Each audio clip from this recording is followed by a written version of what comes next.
patay leng tangi o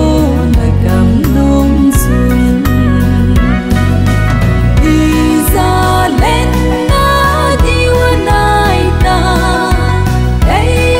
hodin palahin hong ta ni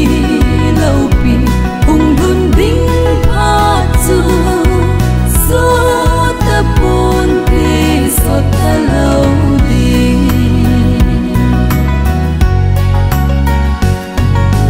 lung leng vai le lung gen thei te gel phakitun na hin ho chu na lung don ka na zo se hung xếp thao vin pakai kong ma izalen na diwanay ta ay hodin palahin hong ta ni laupi hung lunding patsu so tapon ti so talaw din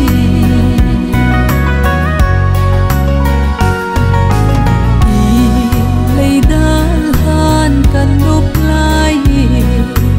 kapagay tu